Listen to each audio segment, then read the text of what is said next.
Welcome to Arkpoint. My name is Marcus, and today I'm going to be teaching you a bit more about getting a player from one game project to another game project.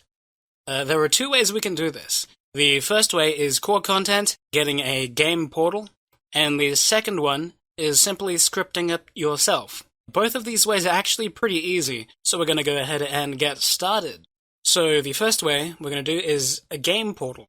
So go to core content, type in game portal, and you're going to see two options. The one on the left is just a portal VFX, but doesn't have any functionality.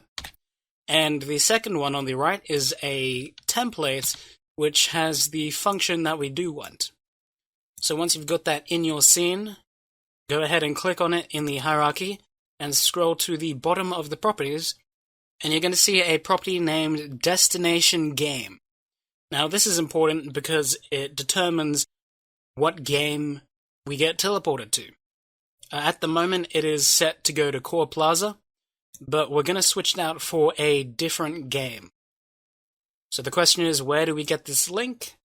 For that, we're going to have to go to coregames.com and choose a game. I'm going to go ahead with Cookie Miner. And now, in the top, we're going to get the game link, but not the entire link. We're just going to get the two last parts of it. So, as long as it's a public, unlisted, or a child game, and it doesn't even have to be your own, as long as you can get this part of the link, you can teleport to that game. So we're going to go ahead and Control-C.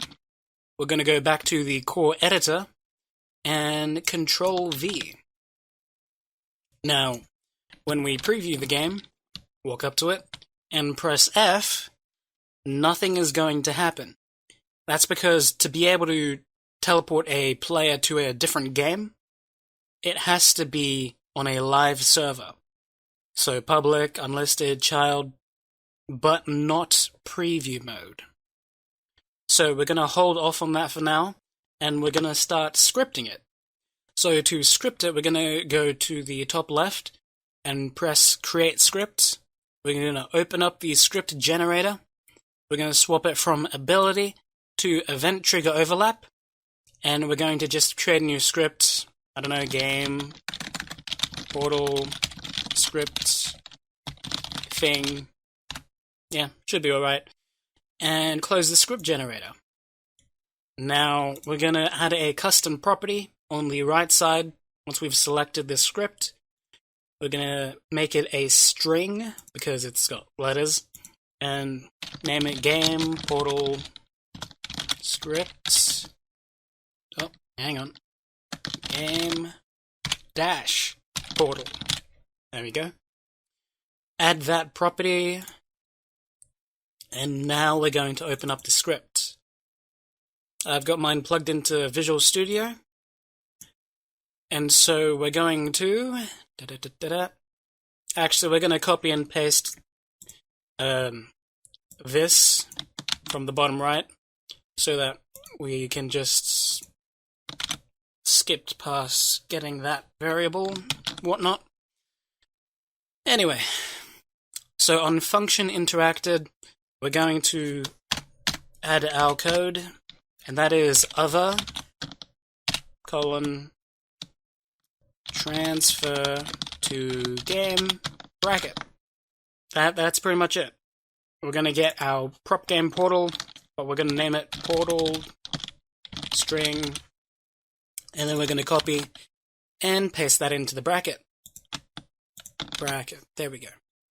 So we get the portal string, which is our custom property that we've added to the script, and then when the trigger is interacted with, so that's when you press F, the player, which is the other person interacting with the trigger, gets transferred to the game, and that game is our custom property.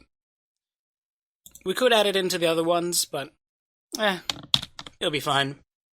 So save, close, and get a trigger from core content, because we need trigger from core content to interact with the script. So trigger, let's move it there, And we're going to get our script from project content, drag and drop it underneath the trigger. And then we're just going to copy and paste the same link from the other portal. Okay. Now we're going to save, and we're going to go ahead and publish it, but I'll just do a time skip, it's easier. Okay, and now here we are in our unlisted game. Yeah. Now we could, I just remembered. Okay, and here we are back in our project, because I forgot. You gotta go to your trigger, and you gotta tick it as interactable. Tick interactable. Okay, republish it. Okay, second time's a charm. Here we are in our unlisted published game. We could go through this portal, but I know that works. So we're going to try the other one, which is somewhere over here. Somewhere over here. I don't think we actually put an interaction label for it. This is going to be a long day. Okay, here we are, third time. You're going to want to put an interaction label so that you actually see when it pops up.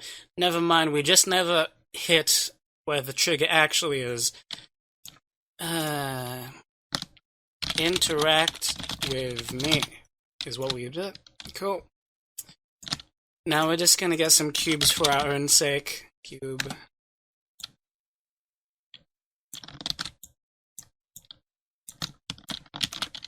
Okay, that's good enough. Okay, here we are. Third time.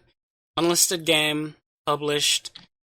We've ticked the box, so there we go. We can see everything. We added some text to the trigger so that it tells me to interact with it. And we added some cubes so we actually know where the trigger is. So we could use this one, but we know it works because it's a template and we didn't really do anything with it. And over here, this is the one we scripted. If I press F, it's going to teleport me to Cookie Miner.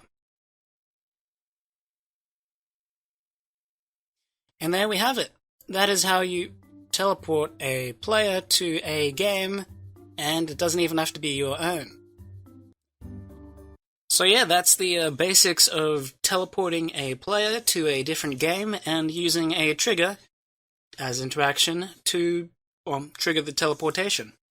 Nothing too fancy, but you should be able to build upon it and make your own. If you've got any cool ideas of how you are going to teleport a player to a different game, let me know down in the comments section below. If you found it helpful, don't forget to like, subscribe, and I shall catch you in the next video. Arkpoint out.